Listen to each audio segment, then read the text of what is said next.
Hello, everybody, and welcome to this episode of Leadership Power Paradigms. This is Bill Thomas, your host and presenter for today's episode. I hope everyone is well today. And as is our custom, of course, we are going to wait just a few more seconds so that we can be on time and uh, and make sure that we are in a position where our people can join us, get online, come in to the room, and join us for this exciting episode. So I'm just looking at my control panel. Oh, yeah. So it looks like we're ready to go.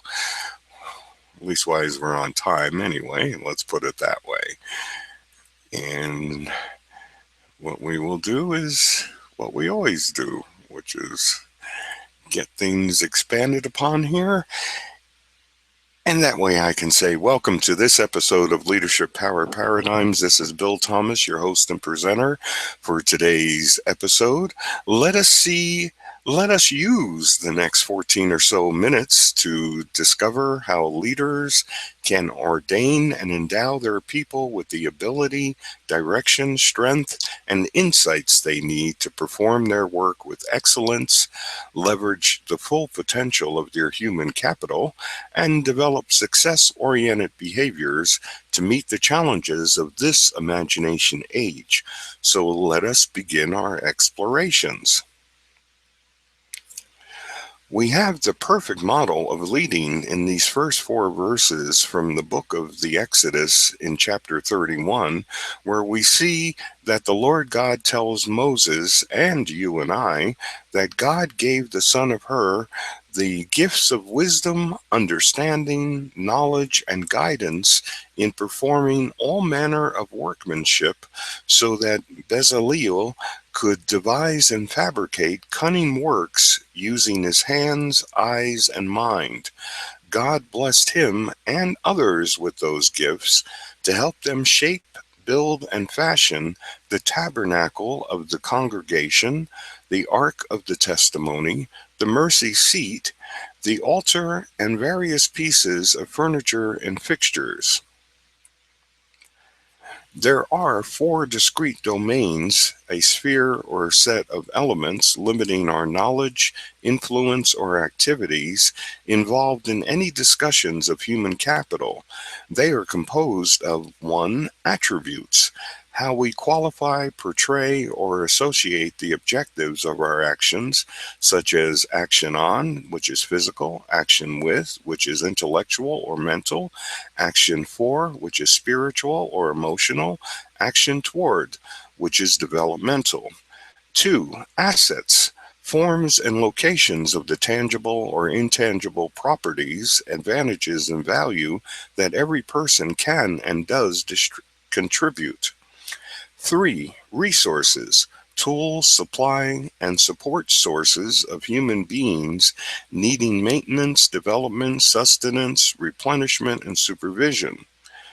4. Impacts, how much, or where humans affect themselves, their environment, their world, or universe, such as fields of focus, which are the reasons or motivations for acting, or capacity, which include acts towards endowing us with capability, competence, or potential.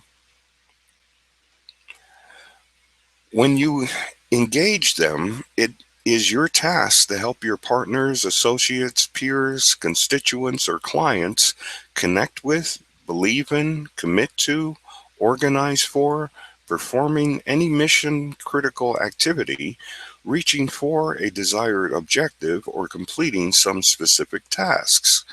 2. Empower them by linking them with the knowledge, resources, assets, and processes they need, preparing them for the tasks, activities, objectives, challenges, and problems they will work through, directing them to the sources of tools or materials, supplies and resources, specialists or networks to enable their efforts, guiding them in identifying, classifying, mapping, or modeling,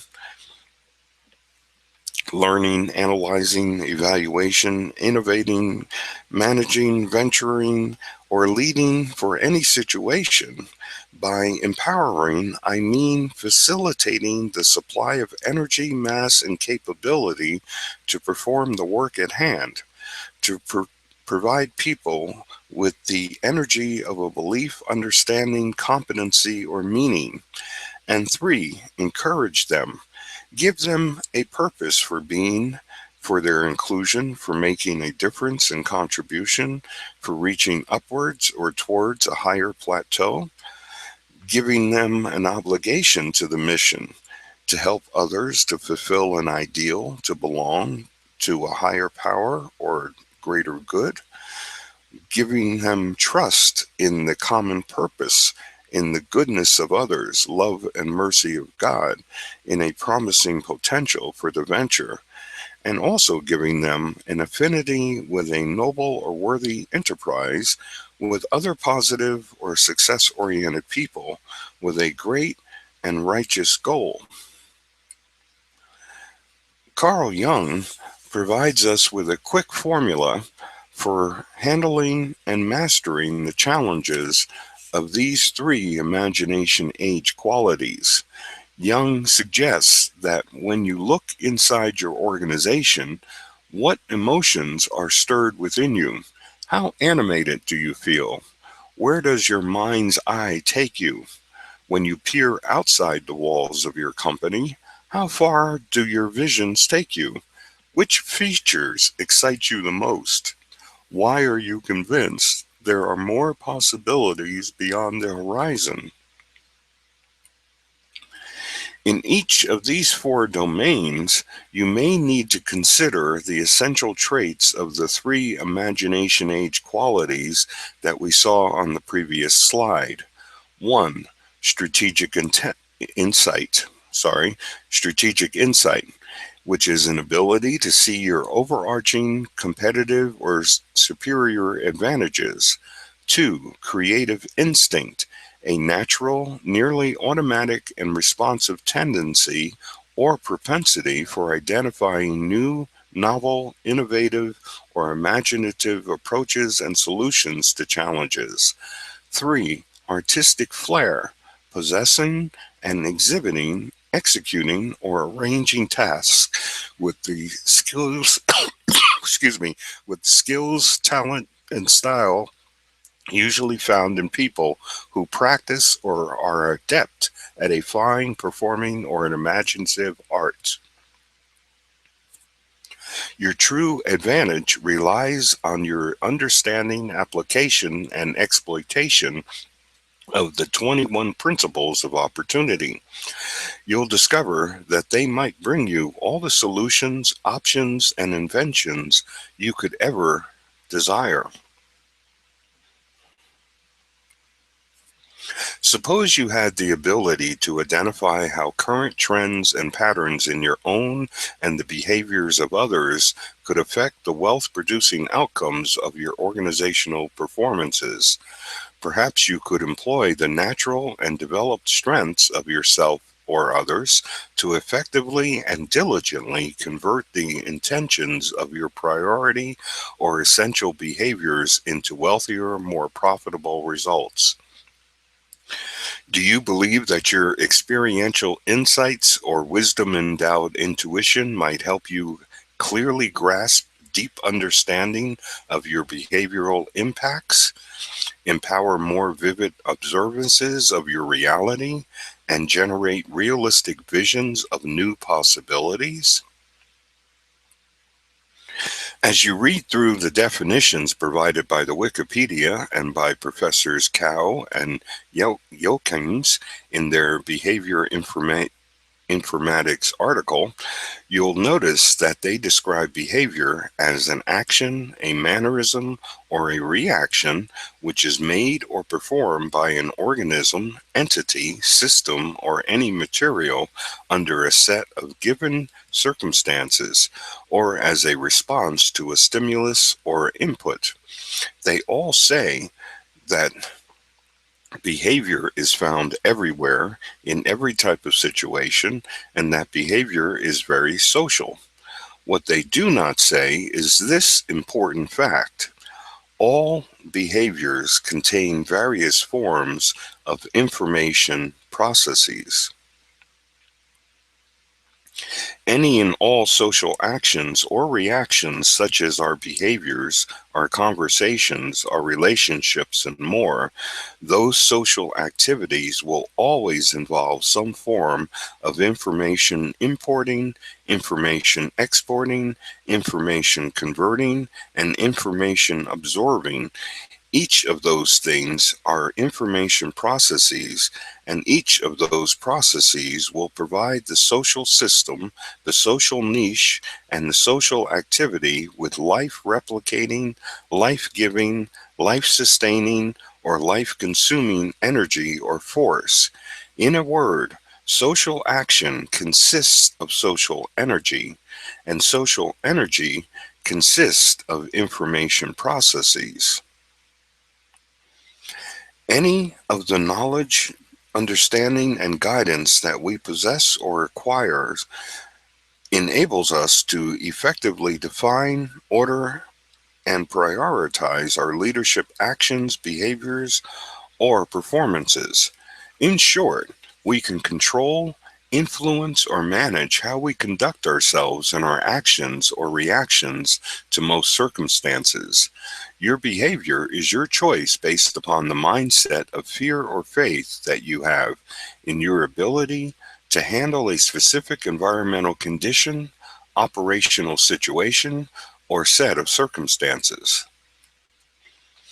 Effective leaders ensure that their organization, one, makes clear, measurable distinctions between the top, mediocre, and unacceptable performers; two, provides rewards and respect which are exclusively, positively, and absolutely based on performance; three, tells people what is expected, discusses how to get or achieve those results, then rewards them for producing those results; and four, coaches people who fall short of goals, withdraw rewards, or gives them new jobs or terminates them. To encourage people to produce specific results, you must realize, recognize, and reward their achievements accordingly. To reward people properly and fairly, you must assess, evaluate, or measure their performance, link your recognition-oriented schemes and devices to their performances or behaviors, and employ rewards to elevate their status or promote them. Well, we've had an opportunity to consider some strategies, practices, and processes which can help us provide our people with the guidance, understanding, and knowledge they need to become workers who devise and fabricate cunning works. Now we see how we can employ the technique of realization to envision better values, better realities, unravel the complexities in performance patterns or trends, while we recognize performance gaps and excellence faster and more accurately, and use our leadership power to encourage, empower, and engage our human capital to improve the wealth producing outcomes for our organizations. This ends today's lesson. You are looking at the catalog of materials, training, and coaching support, which are featured in my Leadership Power Paradigms Producer Tools program. You can see that this program is designed to dramatically improve your leadership performances and use your leadership strengths to comprehensively empower the achievements of your people. Right now, this program is available to you at my lowest possible price, so I urge you to visit the webpage at www.one-im.com/LPP-tools or click on the Enroll and Get Started Now button that you see on the right side of your screen. And if you like what you read on that page, go ahead and get going now. Now, don't forget, when you do click on the Enroll and Get Started Now button, you will be taken to a new web browser, will open up a new web browser tab or window, so you won't lose this page and you can still hear me and see what's going on. And if you like what you read on that page, go ahead and get going now. And don't forget that I have my famous no questions asked, no risk to you 30-day money-back guarantee for this program, so you really have nothing to lose by enrolling now in this awesome educational program. So while we're looking at that and reviewing that and you're clicking on the button, I'm going to run back over real quickly and go locate my control panel so that I can send you the two bonus gifts, the links to the two bonus gifts for all of you who are attending today's episode, and for all of you also who are attending the replay recording. You'll be able to download these two bonus gifts. One is the infographic. It is the 5 leadership uplifter tasks. It's a PDF document, and so I strongly urge you to go ahead and download that and save it to your computing device. And then, of course, you want to print it out and put it on your desk so that you've got it as your little guide. So as you go through your day as a leader, you can refer to those tasks and ask yourself, and also inform yourself as to some of the things that you need to be focusing on with your people and with your duties and responsibilities. And the second gift is the Words with Wisdom paper. It is 8 pages and it is a PDF document also. And again, that's one that you can read, and you'll see a number of the ideas, principles, tips, and strategies that I discussed today in today's episode, as well as in previous episodes of our Leadership Power Paradigms webinars. So yeah, go ahead and download that one too. And that's my gifts to you for attending the replay or the live session. Now, as you're digesting all of that stuff, okay, and that'll be up in your area there. While you're doing that, I'm also going to remind those who are on the replay recording to look on the right-hand side of your screen, and you'll see the question box. And I strongly urge you and encourage you to type in any question or comment that you might have concerning leadership, regardless of whether we covered it in today's episode or not. If you have a question or comment about leadership, please type it in. And when you click on the email button, it will be automatically emailed to me along with your name and your email address. That's all included, because you had to register to excuse me, you had to register to with your name and your email address anyway, so that you are able to even see the replay recording, leastwise here. And so while you're thinking up whatever question you want to ask, and it doesn't matter whether I've stopped talking or not, that box is there. So you can type it in, take your time and type in your question. And I also encourage you that if you'd like to further discuss some of my ideas concerning the question or comment that you have about leadership, then if you live in Canada or in the United States, I would encourage you to include your phone number. Okay, full phone number. Okay, don't give me just the 7 digits. You got to give me everything there.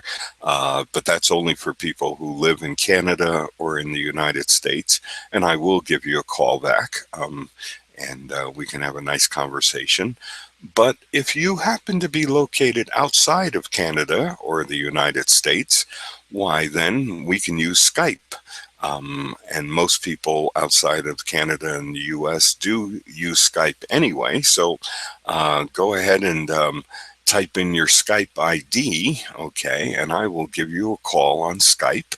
And that way we can not only have a nice conversation, but I can even perhaps upload and share a document or an article, a paper, an image or something that I think might help to clarify what we discussed and what we talked about on our conversation. I also like to type in things in the chat area of Skype. So I would urge you, if you use Skype, and Skype is a free service, just simply use Skype, and type in your Skype ID, and that way we can have a conversation. You will have to type in your phone number or your Skype ID, because I don't have that information. I only have your email and your name. That's all you. That was all that was required for you to register to hear the recording or the live session. So I'll need your phone number if you're in Canada or in the US and you're watching the replay recording. Otherwise, if you live outside of those two countries, why please just put in your Skype address, your Skype ID rather, and we can have a nice Skype call. Okay, so I don't see any questions from anybody here, and I'm going to say, well, we did okay here. So let's just say this: God bless each and every one of you. Thank you for joining us on today's episode of Leadership Power Paradigms. Godspeed to you all, and I wish each and every one of you the very best of success in all your leadership endeavors. This is Bill Thomas saying take care.